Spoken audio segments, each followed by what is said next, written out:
Welcome to English classes. Today we shall read the poem An Elementary School Classroom in a Slum from the book Flamingo. This poem is written by Stephen Spender, who is known as a prominent poet of modern age. We shall discuss the poem on the basis of these 2 points, what and how. Let's have a look at the introduction of the poem. This poem presents a pitiable and pathetic condition of children living in slums. It shows us how the poor children are deprived of their basic right to live their life comfortably. The authorities should provide them opportunities to lead dignified lives as human beings. इस poem में poet slum के school classroom का एक scene depict करता है. उस classroom में बैठे हुए बच्चों की फिजिकल और मेंटल कंडीशन क्या है और पोएम के एंड में वो गवर्नर से, हायर अथॉरिटीज से कॉल करता है कि इन बच्चों की कंडीशंस को इम्प्रूव करना चाहिए. Let us begin with the poem. Far, far from gusty waves, these children's faces. In the very beginning of the poem, the poet points towards the pathetic condition of the children in a slum school. And what does he say? वो कहता है कि इन बच्चों के चेहरे gusty waves से कहीं दूर हैं. Now gusty means strong. Waves blowing strongly. Waves here are symbol of strength, power, hope and life. लेकिन इन बच्चों के चेहरे इन वेव से कहीं दूर है. It means they are tired. There is no energy, there is no sign of life and strength on the faces of these children. Like rootless weeds the hair torn round their pallor. Weeds means unwanted plants. Pallor means their pale faces. उनके जो पीला पड़ा हुआ चेहरा है उस पर उनके बाल बिखरे हुए हैं और ये बिखरे हुए बाल रूटलेस वीड्स की तरह दिखाई दे रहे हैं. Here he compares the hair of these children to rootless weeds which are scattered over their pale faces. The tall girl with her weighed down head. फिर पोएट बताता है कि क्लासरूम में जो बच्चे बैठे हुए हैं उनकी कंडीशन कैसी है. सबसे पहले पोएट बताता है कि एक लंबी सी लड़की है जिसने अपना सिर झुकाया हुआ है. अब उसका झुका हुआ सिर ये दिखाता है कि she is worried, she is full of tension, she is not interested in life. उसको अपनी ज़िंदगी बिल्कुल बोझ लगती है. The paper seeming boy with rat's eyes. फिर एक छोटा सा लड़का है जो पेपर के जितना पतला है. He is very skinny, very thin and he is as thin as the paper. Then his eyes are that of a rat. उसकी आंखें एक चूहे की आंखों जैसी हैं. जैसे एक चूहा बड़ा स्केरी रहता है, इधर उधर देखता रहता है, तो ये बच्चा भी बहुत डरा हुआ है. And his hunger has left him under nourished. ये भी मैल न्यूट्रिशन का केस दिखाया जा रहा है. The stunted unlucky heir of twisted bones reciting a father's gnarled disease his lesson from his desk. अब ये बच्चा जो डरा हुआ सा बैठा है, इसके बारे में पोएट और आगे बताता है. Stunted means not completely developed.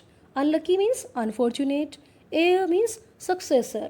अब इस बच्चे को अपने फादर से विरासत में बीमारी मिली है. उसका फिजिकल डेवलपमेंट अच्छे से नहीं हुआ है. Of twisted bones reciting a father's gnarled disease. Twisted bones means his bones are distorted. Gnarled disease एक ऐसी डिजीज जिसमें स्किन में लम्प्स हो जाते हैं. तो अपने फादर से विरासत में उसे बीमारी ही मिली है और वो अपने डेस्क पर बैठा हुआ अपना लेसन रिसाइट कर रहा है. अब ये बीमार बच्चा जो लेसन को पढ़ रहा है उसकी आवाज़ बहुत ही धीमी है. It means he is physically very weak. He is suffering from disease. At back of the dim class one unnoted sweet and young. His eyes live in a dream of squirrel's game in tree room other than this. अब poet बताता है एक और बच्चे के बारे में जो क्लास के बैक में बैठा है, पीछे की तरफ बैठा है. Now this class is described as dim because it is poorly lit. क्योंकि यहाँ पर अच्छे अरेंजमेंट नहीं है. तो ये बच्चा कैसा है? Unnoted. He is not noticed by others. He is very sweet and young.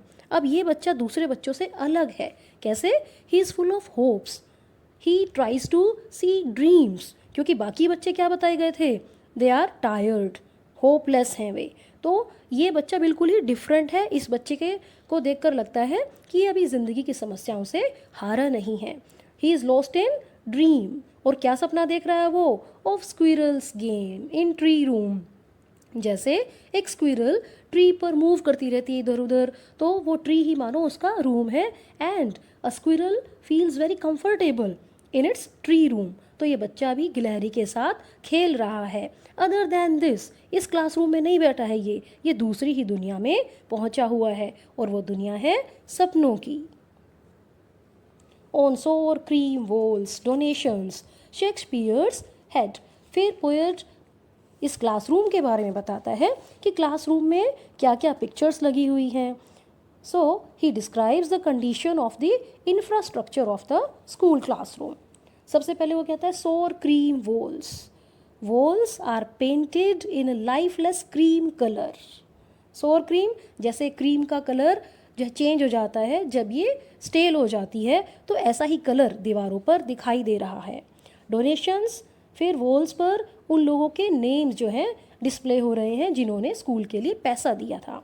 On the walls are displayed the names of people who donated money to the school.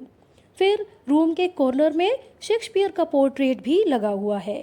Shakespeare world level and poet. इतना बड़ा literary genius भी जो है इन बच्चों के लिए कोई value नहीं रखता है। Cloudless at dawn, civilised down, riding old cities. फिर पोएट बताता है डॉन का सीन भी लगा हुआ है वहाँ पर। Dawn means first appearance of light in sky before sunrise. It means he gives an example of natural beauty, कि नेचुरल ब्यूटी वाली कुछ पोर्ट्रेट्स भी क्लासरूम में लगे हुए हैं। Civilized dome, riding old cities means ancient city building का dome लगा हुआ है, which stands for civilization and progress. Belled flowery Tyrolese valley. फिर क्लासरूम में एक टायरोलीज वैली का पिक लगा हुआ है, और ये वैली फ्लावर्स से भरी हुई है, जो बहुत ही सुंदर सीन दिखाया गया है। एक तरीके से हेवनली स्प्लेंडर के बारे में मानो पोएट बात कर रहा है। Then there is a map also hung on the wall and it is described as open handed, खुले हाथों वाला। इट मीन्स कि मैप जो है पूरी दुनिया की ब्यूटी को डिपिक्ट कर रहा है। As a map motivates us to explore the world, to explore the beauties of the world, awarding the world its world. ये मैप पूरी दुनिया को दुनिया ही दिखा रहा है। इट मीन्स एक मैप में पूरी दुनिया की जो भी ब्यूटी होती है उसको अच्छे से डिपिक्ट किया जाता है। तो इन लाइंस में पोएट बताता है कि क्लासरूम में क्या क्या पोर्ट्रेट्स और पिक्चर्स लगी हुई हैं। But all these things are very ironical. How? Because the students in this room will neither get a chance to benefit from the wisdom of Shakespeare, nor will ever get an opportunity to admire the scenic pleasure offered by these Tyrolese Valley. तो इस तरीके से ये सारी चीज़ें इन बच्चों के लिए यूजलेस है। And yet for these children these Windows not this map there world. Poet कहता है इन बच्चों के लिए ये मैप इनकी दुनिया को नहीं दिखाता, बल्कि क्लासरूम की खिड़कियों से उनकी दुनिया अलग ही दिखाई देती है। And how is this world where all their future is painted with a fog। एक ऐसी दुनिया जहाँ पर उनका फ्यूचर फॉग से पेंटेड हो गया है। इट मीन्स फॉग में जैसे विजिबिलिटी ज़्यादा नहीं होती है, तो similarly their future is bleak, it is without any hope, their world is very very dark. A narrow street sealed in with a lead sky. इनकी दुनिया में क्या दिखाई देता है? एक तंग सी गली, enclosed with a lead sky, जिसके ऊपर आसमान भी कैसा है? ब्लैक डल ग्रे स्काई है। It is also symbolic of absence of hope. उनकी गली के ऊपर जो आसमान है वो भी क्या है? पॉल्यूटेड है। तो इस तरीके से स्काई भी सिंबल है कि बिल्कुल निराशा का, फ्रस्ट्रेशन का। Far far from rivers capes and stars of words. जिस दुनिया में ये बच्चे रहते हैं वो दुनिया इस दुनिया से बहुत अलग है। कौन सी? रिवर्स केप्स एंड स्टार्स वाली। It means the map provides us a world which is full of natural beauty, जिसमें रिवर्स हैं, माउंटेन्स हैं, शाइनिंग स्टार्स हैं, लेकिन ऐसी नेचुरल ब्यूटी वाली दुनिया से बिल्कुल एक अलग डिफरेंट वर्ल्ड है इन स्लम में रहने वाले बच्चों का, जो कि एक नैरो स्ट्रीट है और जिसके ऊपर एक लेड स्काई है, as you can see in this two pics. Surely Shakespeare is wicked, the map a bad example, with ships and sun and love tempting them to steal. अब poet का tone बिल्कुल change हो जाता है. His tone becomes aggressive.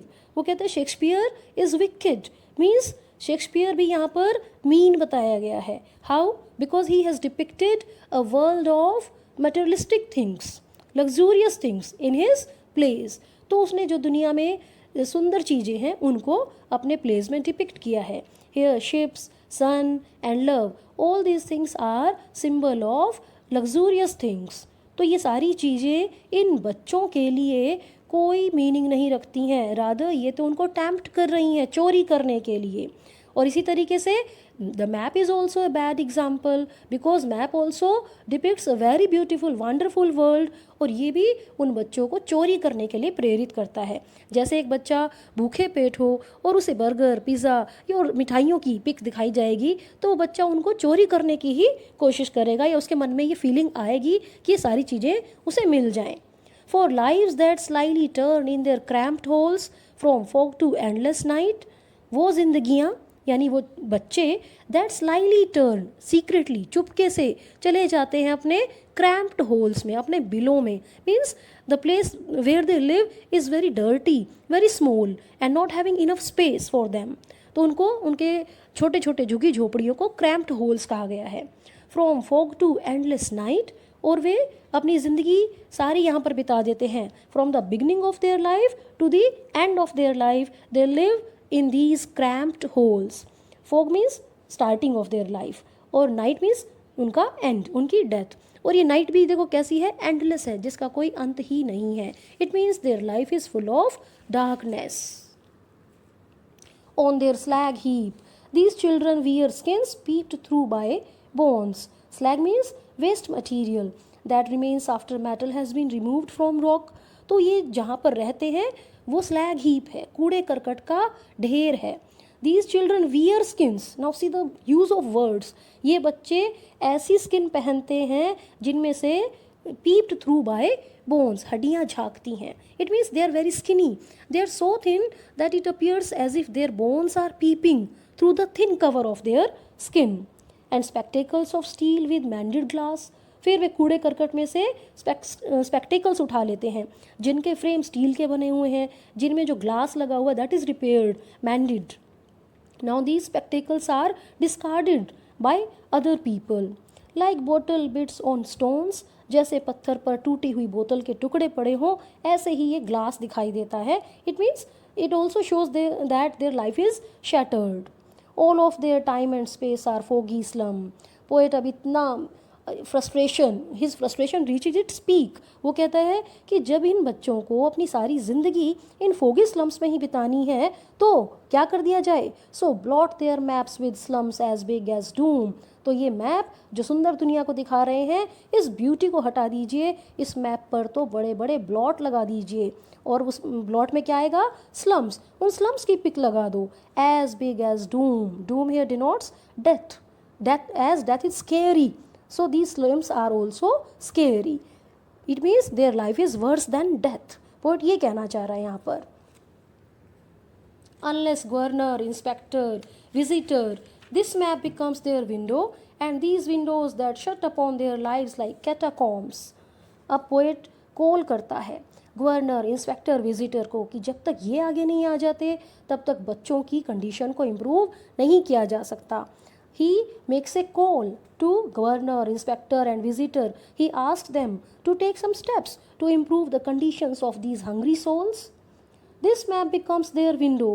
और वो क्या चाहता है कि ये सारे अधिकारी क्या करें इस मैप में जिसमें सुंदर दुनिया दिखाई गई है, वो दुनिया इन बच्चों को हासिल हो जाए, ना कि वे खिड़कियाँ. These windows that shut upon their lives like catacombs. Catacombs होते हैं a series of underground tunnels used for burying dead people. जैसे आप पिक में भी देख सकते हैं कि इन विंडोज से तो उनकी ऐसी लाइफ दिखाई देती है जो कैटाकॉम्स की तरह है. He wants the foggy windows that shut their lives and hopes like catacombs to break. वो चाहता है कि ये खिड़कियाँ जिनसे उनकी ज़िंदगी बिल्कुल दुखों वाली ज़िंदगी दिखाई देती है वो टूट जानी चाहिए. break open till they break the town and show the children to green fields and make their world. कि जिस झुग्गी झोपड़ियों में जिन स्लम्स में ये रहते हैं उनको तोड़ दो, इन बच्चों को बाहर निकालो. And show the children to green fields, इन बच्चों को भी दिखाओ कि ग्रीन फील्ड्स क्या होते हैं. इट मीन्स नेचुरल ब्यूटी क्या होती है. Make their world, they must be given freedom to make their own world. Run azure on gold sands means running under blue sky on golden sand.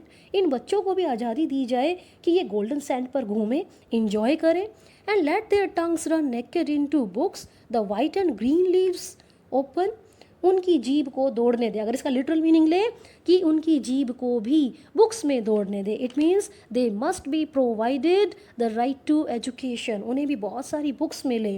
Hair white leaves means white pages of the books and green leaves denotes natural beauty. तो वे natural beauty को भी enjoy कर पाएँ और खूब अच्छे से पढ़ भी पाएँ. And the last line is history theirs whose language is the sun. Here sun means light of education.